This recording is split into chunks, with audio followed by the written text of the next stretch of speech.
Narrator. Most investigations begin with a crime. This one began with a routine review of airport surveillance footage. Inside the Airport Operations Center, analysts Marcus Holt and Lena Park were reviewing archive recordings from the International Arrivals Terminal when Marcus suddenly paused the video. Marcus, hold on, back it up.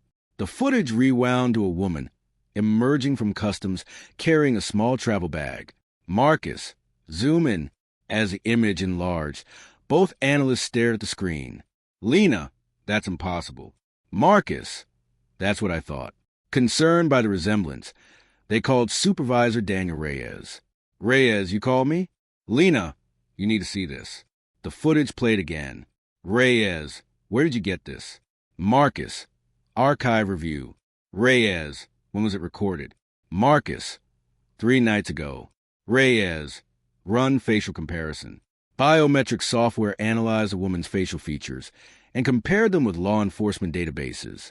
Seconds later, a result appeared. Match probability, 97.8%. Marcus, that can't be right. Lena, run it again. The second scan produced an even higher score. Reyes, call airport police. Within 30 minutes, Detective Sarah Mercer arrived. Mercer, you interrupted my shift for facial recognition? Reyes, watch. The footage played. Sarah's expression changed immediately. Mercer, who identified her? Lena, the software. Marcus, we recognized her before the software did. Sarah looked again. The woman briefly turned toward the camera, revealing her face clearly.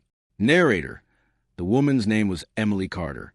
8 months earlier, she had officially been declared dead. Her case had attracted widespread attention.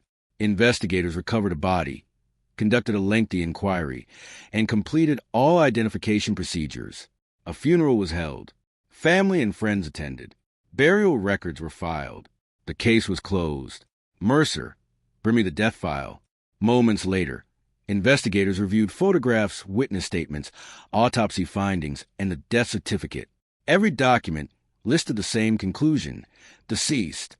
Sarah compared the file to the airport footage. Mercer, someone explain this. Nobody could. Additional airport employees viewed the footage independently. Employee 1, that's Emily Carter. Employee 2, definitely Emily. Employee 3, I remember her from the news. Employee 4, you're telling me that's not her? The responses were consistent. Everyone identified the woman as Emily Carter. Later that evening, Sarah called retired Detective Alan Pierce, who had led the original death investigation. Pierce, Sarah? Mercer, Alan, I need you downtown. Pierce, why? Mercer, you're not going to believe me. Mercer, we found Emily Carter. Silence followed. Pierce, what do you mean you found her? Mercer, I mean she's walking through an airport. Hours later, Pierce sat before the monitor. The footage played. Pierce, no. Mercer, that's what everyone says. Pierce, she's dead. Mercer, I know. Pierce, I buried her. Mercer, I know. Pierce, then who is that? No one had an answer. Technical specialists enhanced the footage frame by frame. Every timestamp was verified. Every camera angle was examined. There was no evidence of manipulation. According to airport records, the woman had arrived on an international flight, passed through customs, collected luggage, and exited the terminal. Mercer, get me the flight manifest. Officer, already requested.